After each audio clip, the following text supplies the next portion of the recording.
Welcome back everyone to my Let's Play of Dragon Warrior 4 for the Nintendo Entertainment System. Last episode, we started a new chapter and got some new adventurers to hang out with. Princess Alena, the priest in training Cristo, and then the wizard Brey, who's also Princess Alena's tutor. So they're all adventuring. They almost form a party just like Dragon Warrior 2. Remember with Prince Hermes? Prince Hermes being the fighter. Alena is basically our fighter in here, but she's like the fighter class from Dragon Warrior 3, where she basically attacks with her fists and uses, agility instead of heavy armor. Cristo's the healer who uses basically white magic and support magic. Is also pretty good with some weapons and armor, like the Prince of Cannock. And Brey then, it would be like the Princess of Moonbrook, who was basically just a wizard. So we're going to need all their talents to take on the first boss of this chapter, which is over here in Tempe village. Feel free to use all your magic on the way over here because we're going to heal up at the inn. So this is the cursed village Tempe. If her daughter wasn't born there, she'd still be alive. Alright, you came to beat the monster, right? I must offer my daughter Nina to save the village. Isn't there anyone strong enough to put the monster away? And if we say yes, he's like, oh cool, go see the shaman who's in the House of Healing up to the north. And that's Nina's mom there. So you have to say yes to the mayor there to get the scene to happen when you talk with the shaman up here, or get the shaman to actually ask you the question. So apparently this monster moved into the village, to the woods to the north of the village, and he's requesting that they sacrifice young maidens to him. And there's the shop, the item shop owner pacing the well there. His son is over and to the left, along with Nina. So he won't be able to use the shop until after we defeat the monster. We gotta put the father is of the son who's gonna marry Nina, basically the future father-in-law. We gotta get him at ease here. So we talk with the healer, and he's gonna say, "Oh, you're gonna destroy the monster?" If we say yes, we have to step inside this litter, the offering litter. So we'll do that. I'll never forget what you've done. Thank you. Please be careful. And we step in the litter, and these guys are going to carry us off. Don't ever litter the litter. There's no time for puns, Shaman. Yeah, in future Dragon Quests, puns are really frequent, especially in enemy names. They didn't carry over when they translated over here into the States until later on. Some of the re-releases have the puns restored. But here we have our first boss fight. Rabbit Hounds and the Chameleon Humanoid. Rabbit Hounds are normal enemies you could have met outside in the mountain areas. They're not too tough, but right here they're kind of tough because they're with the Chameleon Humanoid. He casts Heal, so if we don't take them out in like one round, they're going to, he's just going to heal them, and we're going to need to basically attack them with everybody in our party in order to defeat them in one round. See, right there, the Chameleon hit Brey, put him to sleep, so now the Rabbit Hound, we couldn't defeat him in one round, and the Chameleon Humanoid is probably going to heal him up. Yep, heal him up. And since Cristo is casting Heal on Brey, he's not attacking, so the Chameleon Humanoid is probably going to heal the Rabbit Hound up again. So that's like the worst part about this fight. Once we get them out of the way, then we just focus totally on the Chameleon Humanoid, who's not too tough by himself. In preparation for that, though, we had Cristo there cast the upper spell real quick on Brey, and then he'll cast it on himself and Alena just to build up defense, and then he'll heal when necessary. Brey, once the Chameleon Humanoid is by himself, he'll use a sap spell once to lower his defense. After that, he's going to switch to just casting the Ice Bolt spell. Unfortunately, he doesn't have a very good accuracy against the Chameleon Humanoid. He has a pretty decent resistance to it. But Bray's basically doing like no damage with his physical attacks.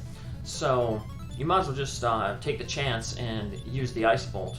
Because even if it only goes through like for me here, it only goes through 1 out of 4 times, still probably would have did more damage than if Bray would have just attacked physically.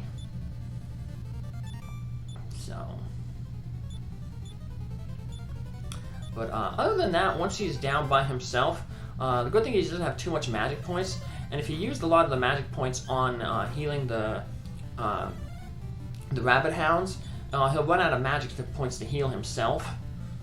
So we just got that not enough MP there. Well, he's gonna run out of MP too here, so he'll try to heal himself. Not enough MP, and then we pretty much just have him down there because he only has 40 hit points, so pretty easy to take out. And he drops the Life Force Nuts, which can increase your hit points anywhere between 4 to 6. Speaking of increases, we gained some levels here because they gave quite a bit of experience. Alena gained a level, Crystal's going to gain 2 levels, and Bray's going to gain a level.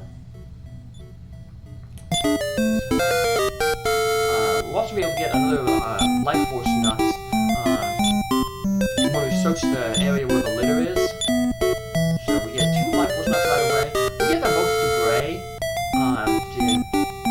because he doesn't gain a lot of hit points. You might want to give him to Alena instead, though, because eventually she's going to have to do one part of the chapter solo. But in the long run, I think just giving him to Bray is a little better. He has to survivability a lot. Because he doesn't get a lot of hit points otherwise. Where Alena's naturally going to gain hit points at a pretty decent pace. Again, I hope, thank you so much. Never forget what you've done. We're getting married. So now the shopkeeper's happy, you're no longer pacing the well, the mayor's there now. You can't go to there it is, the outfit's over again. Tempe will come to life, thank you. There's a few things that we will want to buy in the item store,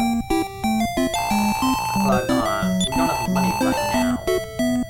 So this guy tells us if you're looking to test your strength, enter the tournament indoor.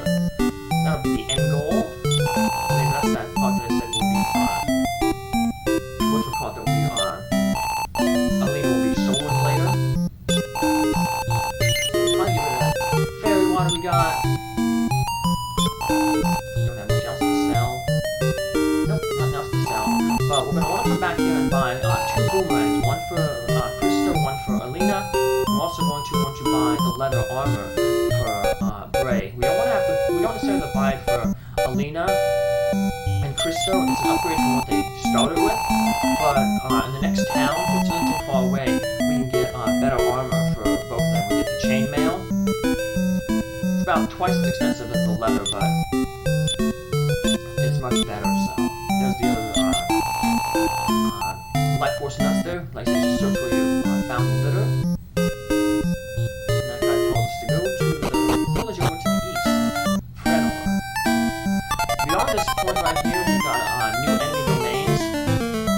Basically, when you step across that line, if you draw one with a forest tile starts, up the mountain there, and then to the east, there's all new enemy domains. We'll be grinding here a little bit, but I just cut out those levels because I wanted to get to the village here real quick. Frenor, the princess of Santeem is here. I'll go see her. We just can't be here because we're the princess. The innkeeper entertained the princess's party lavishly. I'm on for my small savings too. Uh-oh. Can't be a princess. Like I said, we're the princess. See what's going on here. Do you know where my dog is? I don't see a dog around. A dog will appear then in a little bit though. But trigger the next sequence, so there's the chainmail for sale there. We'll buy that one because I'm going to do a little bit of level grinding between episodes here. So look where that priest is. If we save our game here and then restart, we can sneak into that garden there, but you can't, there's nothing there. But if we come back later on in the game, and go to that spot where the priest is at, we'll find an item there. Some mystic acorns. They basically do what the life force nuts do, but they do it for your magic points. This way, top of the village. The gold bracelet was our treasure. It cost too much copper among us, and was finally getting stashed away in the cave to the south. Okay, that gold bracelet is going to play an important part, not only in this tale right here, but in the entire game. So, they not to introduce it so early in the game here. So we can't stay late because the princess is here. But oh, we get up here. Oh, no, let me go and help someone. The princess goes. Somebody looks at us. Oh no, princess. Stop, or the princess will be harmed. Looks like two kidnappers take her away. Gas on her. Looks like we have a priest in training and a wise old man there. So they're not just impersonating the princess, they're impersonating our entire party. And they have escaped town. So I was just waiting until nightfall. I did just a little bit of fighting. Not too much because the enemies around here are pretty tough and I want to stay at the inn. But I just, I kept this fight in because it's only one enemy. Sometimes the Brahmas start the battle asleep. But even though you think that they'd be not dangerous if they're asleep, they can still do a rollover attack when they're asleep, and that can hit you pretty hard. So when we come back into the village, after the kidnappers leave, the dog appears. And apparently the dog had a note, and found this note in its mouth, and basically it says, if you want to see the princess unharmed, get the gold bracelet from the south, from the cave, and then return it to them at night. So, looks like we're going to have to go to that cave, but that cave is really, really hard, and we're going to want to level ourselves up so we can get the better equipment. Like I said, we want to get some chainmail for Alena and Cristo. We want to get a wooden hat for Cristo here, and we want to get leather armor for Brey back in Tempe, and 2 boomerangs in Tempe for Alena and Cristo. So it's about 1,350 gold. So yeah, but we'll be able to get that pretty easily fighting the enemies around here. Plus you want to get to about level 9. You mainly want to get Brey, the outside spell, which warps you out of the dungeon.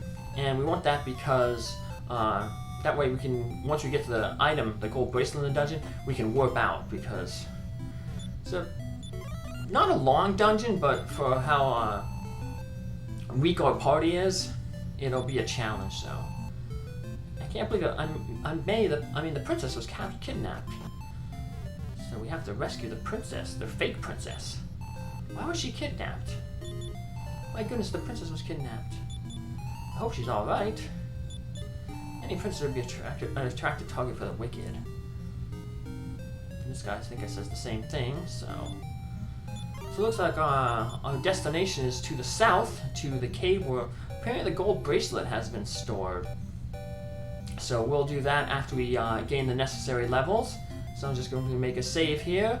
I'll come back in the next episode with a little bit more levels, all that equipment, and then we'll head south to the cave.